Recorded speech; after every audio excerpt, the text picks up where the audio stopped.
Bismillahirrahmanirrahim. Assalamualaikum warahmatullahi wabarakatuh. Pada kesempatan kali ini kita akan belajar kimia materi kelas 11. Faktor-faktor yang mempengaruhi pergeseran arah kesetimbangan. Menurut asas Le Chatelier, jika terhadap suatu sistem kesetimbangan dilakukan suatu tindakan aksi, maka sistem akan mengadakan reaksi untuk mengurangi pengaruh aksi tersebut. Kita ambil contoh PCl5 yang berkesetimbangan dengan PCl3 ditambah Cl2 dengan entalpi reaksinya bernilai negatif 106 kJ. Jika pada sistem setimbang ini diberi aksi untuk mengurangi aksi tersebut, maka reaksi kesetimbangan akan bergeser ke arah produk sebelah kanan atau ke arah kiri ke arah reaktan. Nah, faktor-faktor yang mempengaruhi pergeseran kesetimbangan yaitu konsentrasi, kemudian suhu, dan selanjutnya adalah tekanan dan volume. Kita bahas yang pertama, yaitu faktor konsentrasi. Jika konsentrasi suatu zat dinaikkan, maka reaksi bergeser dari arah zat tersebut. Sementara jika konsentrasi zat diturunkan, maka reaksi akan bergeser ke arah zat tersebut. Kita ambil contoh reaksi 2C2H2 ditambah 5O2 menghasilkan 4CO2 ditambah 2H2O dengan entalpi reaksi negatif 900 kJ. Jika pada kondisi kesetimbangan, konsentrasi C2H2 dinaikkan, maka reaksi akan bergeser dari arah zat tersebut. Berarti reaksi akan bergeser dari C2H2 ke atau dari arah zat tersebut ke pastinya ke arah lawannya, yaitu ke arah kanan. Maka dikatakan reaksi akan bergeser ke kanan.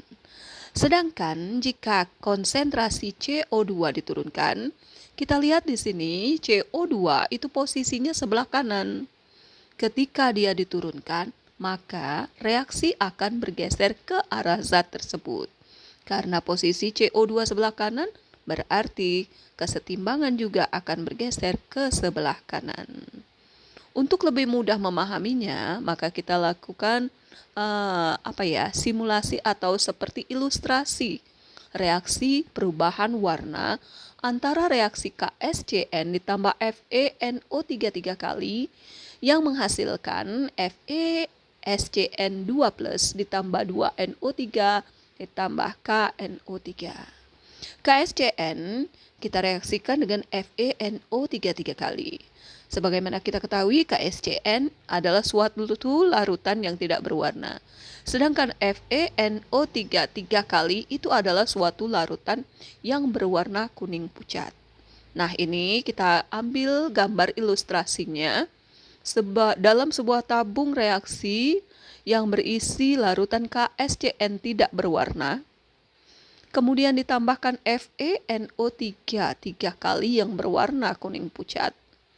Maka setelah kesetimbangan tercapai akan terbentuklah suatu larutan yang berwarna merah yang berasal dari reaksi antara FeNO3 3 kali dengan KSCN. Nah, ini adalah kondisi kesetimbangannya. Artinya pada kondisi ini laju reaksi ke kanan dan laju reaksi ke kiri itu sama besar. Sekarang bagaimana kalau pada kondisi kesetimbangan seperti ini, larutan tersebut ditambah dengan salah satu reaktan, atau sebaliknya ditambah zat yang berada di sebelah produk. Sekarang kita lihat ilustrasinya berikut ini. Larutan yang tadinya setimbang itu berwarna merah pada kondisi kesetimbangan. Kemudian kita tambah konsentrasi KSCN. Nih, pada kondisi kesetimbangan kita tambah KSCN. Apa yang akan terjadi? Bagaimana perubahan warnanya? Kalau kita lihat dari reaksi KSCN dan FeNO3 dan kesetimbangan yang terbentuk berwarna merah. Artinya, kalau reaksinya bergeser ke kanan, maka reaksinya akan bertambah merah atau warna merahnya menjadi pekat. Sementara ketika reaksi ini sebaliknya bergeser ke kiri, maka warna merah ini akan pudar atau warna akan kembali ke bentuk semula atau ke warna semula. Sekarang kita lihat apa yang terjadi. Apakah penambahan KSCN menyebabkan reaksi bergeser ke kiri atau ke kanan? Secara teori, berdasarkan asas Le-Chatelier, seharusnya reaksi bergeser dari KSCN. Artinya, seharusnya reaksi bergeser ke kanan dan warna larutan menjadi lebih merah. Kita lihat apa yang terjadi. Ternyata benar sebagaimana asas Le-Chatelier bahwa reaksi akan bergeser atau kesetimbangan akan bergeser dari zat tersebut. Berarti reaksi bergeser ke kanan, ditandai dengan warna merah yang semakin pekat pada penambahan KSCN. Nih. Sekarang bagaimana kalau larutan ini yang berada pada kondisi kesetimbangan yang ditambah adalah reaksi yang lain, yaitu FeNO3 3 kali.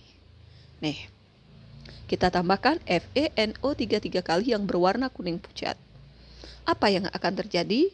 Kita lihat ya perubahannya. Ternyata setelah ditambah dengan FeNO3 3 kali, maka larutan pun berubah menjadi lebih pekat.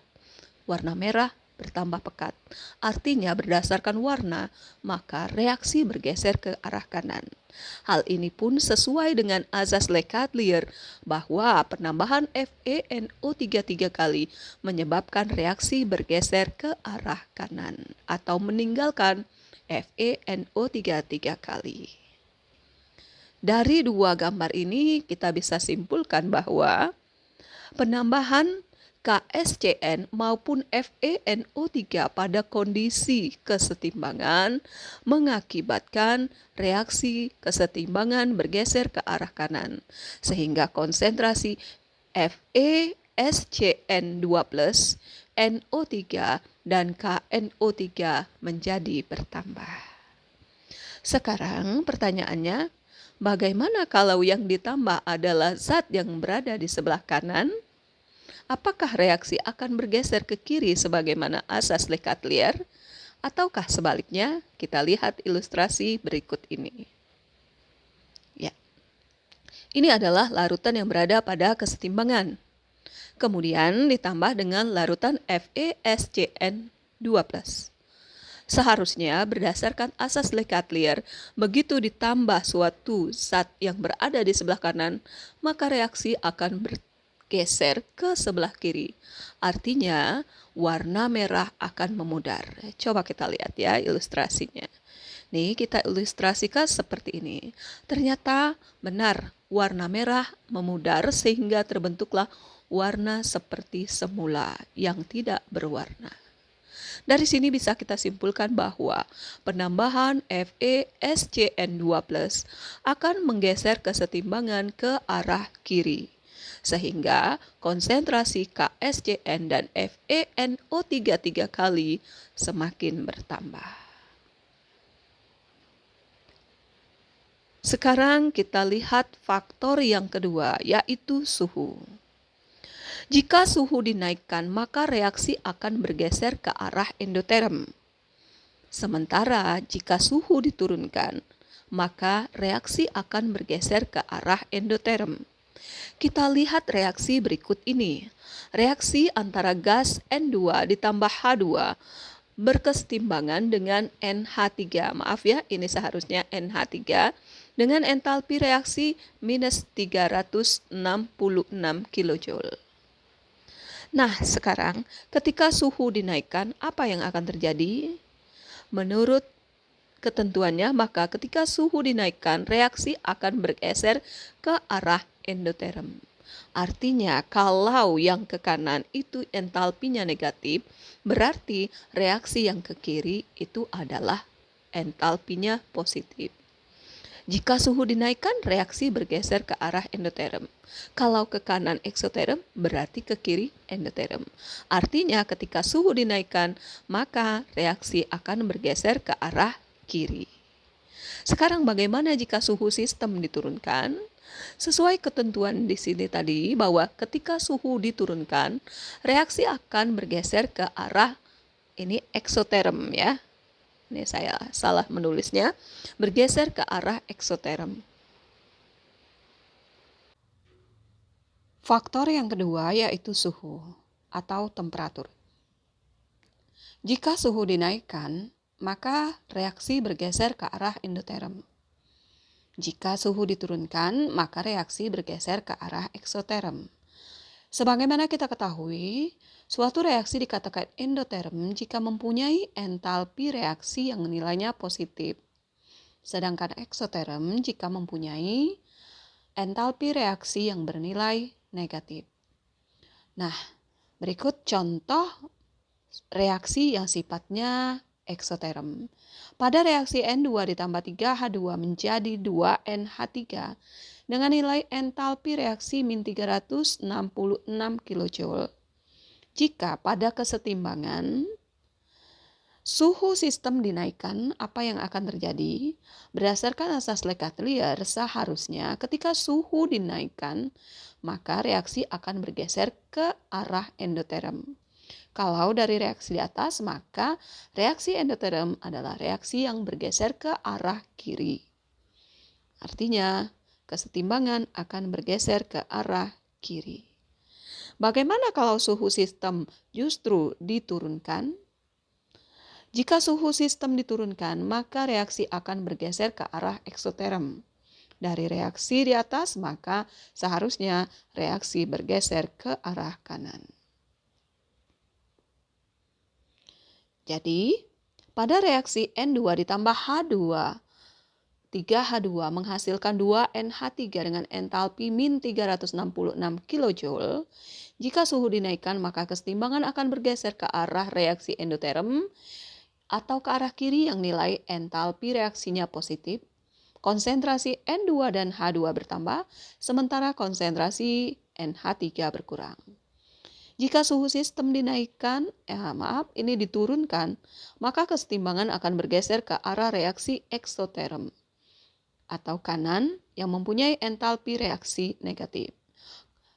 Karena itu, konsentrasi N2 dan H2 berkurang dan konsentrasi NH3 bertambah. Kita lihat faktor yang ketiga yaitu tekanan atau volume. Sebagaimana kita ketahui, tekanan berbanding terbalik dengan volume. Artinya ketika tekanan dinaikkan, volume akan diturunkan. Maka untuk reaksi kesetimbangan akan bergeser ke koefisien kecil. Jika tekanan diturunkan, itu artinya volume diperbesar, maka kesetimbangan akan bergeser ke koefisien besar. Dengan demikian, kita akan lebih mudah mengingatnya dengan istilah Faucil-Cauchy. Volume diperkecil, maka kesetimbangan bergeser ke koefisien kecil. Kita lihat ilustrasi berikut ini. Reaksi antara N2 ditambah 3H2 menghasilkan 2NH3. Perhatikan koefisien sebelah kiri. N2 itu koefisiennya 1, sementara H2 koefisiennya 3. Jadi total koefisien ruas kiri itu adalah 4. Sementara sebelah kanan hanya ada NH3 dengan koefisien 2. Nah, pada pemberian tekanan atau menurunkan volume, itu mengakibatkan reaksi akan bergeser ke koefisien yang lebih kecil.